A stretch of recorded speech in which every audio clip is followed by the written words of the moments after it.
Soko yebaki te boyebake procès ya Matata ezalaki mokolo ya lelo ti babandaki kobengisa ye Matata Ponyo aboyaki koya. Boyebake verdict ese ekwei balobi nini. Nazali kotiela bino bokoyoka ndenge bazali kopesa ye bitumbu oyo ezali mpona biso bato ya lingala apres natieli bino français. Balobi ndenge aza wana bakamati ye aza na 10 ans ya travaux forcés elingi kolakisa kosala musala na ndenge ya makasi akende kosalela bana baelève baba akenda kosala bilanga, donc ça dépend kaka musala bakopesa ye kuna na prison.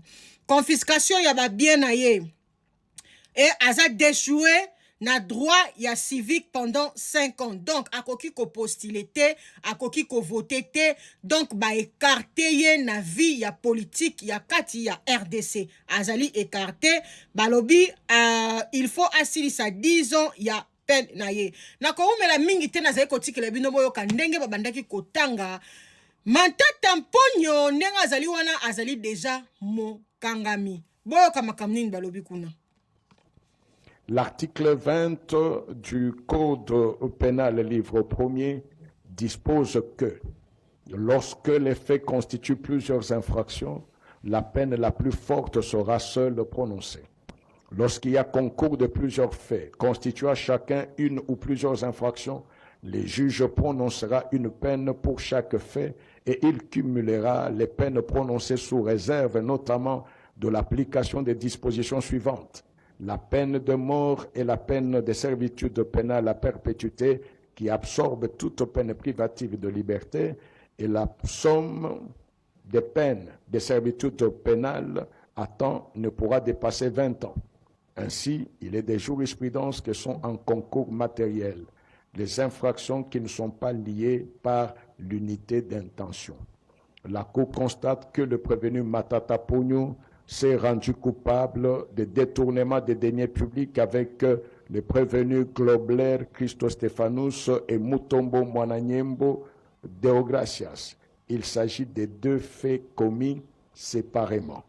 La Cour relève que les deux infractions de détournement des deniers publics, l'une commise avec la participation du prévenu Globler Christo Stéphanus et l'autre avec les prévenus Mutombo Mwananyembo de Ogacias, sont en concours matériel.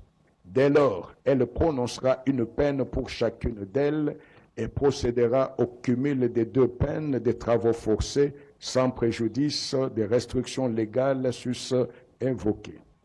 La Cour condamnera dès lors les prévenus Matata Ponyo Mapon Augustin, respectivement à 5 ans de travaux forcés pour les détournements commis en participation avec le prévenu Globler Christo Stéphanus et à 5 ans de travaux forcés pour les détournements perpétrés en participation avec le prévenu Mutombo Mwananyembo de Ogacias, d'où la peine de 10 ans de travaux forcés sera prononcée contre le prévenu Matata Ponyo Mapon Augustin. Elle condamnera le prévenu Globler Christo Stéphanus à 5 ans de travaux forcés et le prévenu Mutombo Mwananyembo de Ogacias à 5 ans de travaux forcés.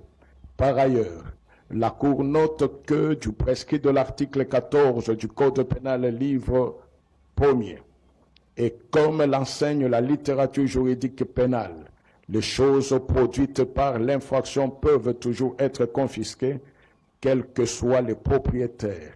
Et elle précise que d'une part, le prononcé de la confiscation est une obligation pour les juges qui ne peut se dispenser de l'infliger parce qu'il existerait des circonstances atténuantes. D'autre part, la confiscation n'est pas subordonnée à l'existence de la saisie préalable, les juges devant tout simplement vérifier si les conditions qui la prescrivent sont réunies. Dans le cas sous examen, la Cour relève que tous les prévenus se sont enrichis illicitement en acquérant concomitamment par la commission des infractions de détournement des deniers publics des biens meubles et immeubles qui, indubitablement, au vu de leur profession et revenus normaux, ils ne pouvaient pas s'en procurer. Dès lors, elle en ordonnera la confiscation au prorata des sommes détournées. Se fondant sur l'article 146 alinéa 2 du Code pénal, livre 1er. La Cour prononcera les peines complémentaires ci-après. L'interdiction pour 5 ans après exécution de la peine principale du droit de vote et du droit d'éligibilité en ce qui concerne les prévenus Matata Ponyo Mapon Augustin et Mutombo Mwananyembo Deogracias. L'interdiction d'accès aux fonctions publiques et para-étatiques, quel qu'en soit l'échelon à charge de même prévenus Matata Ponyo Mapon Augustin et Mutombo Mwananyembo Deogracias. La privation du droit à la condamnation et à la libération conditionnelle et à la réhabilitation à charge des prévenus Matata Ponyo Mapon Augustin et Mutombo Mwananyembo Deogracias. L'expulsion définitive du territoire de la République démocratique du Congo après l'exécution de la peine à charge du prévenu Globler Christo Stéphanous. La confiscation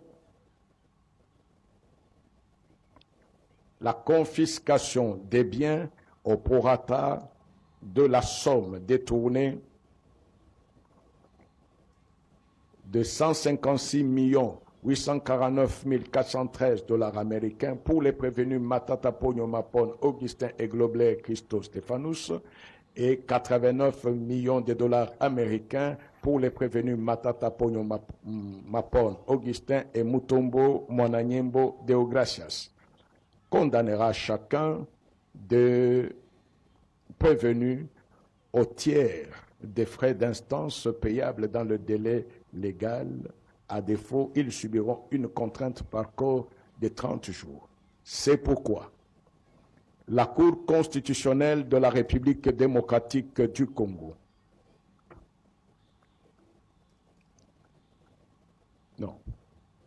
vu la Constitution de la République démocratique du Congo du 18 février 2006, telle que modifiée par la loi numéro 11/002 du 20 janvier 2011, vu la loi organique numéro 13/011-B du 11 avril 2013 portant organisation, fonctionnement et compétences des juridictions de l'ordre judiciaire, vu la loi organique numéro 13/026 du 15 octobre 2013 portant organisation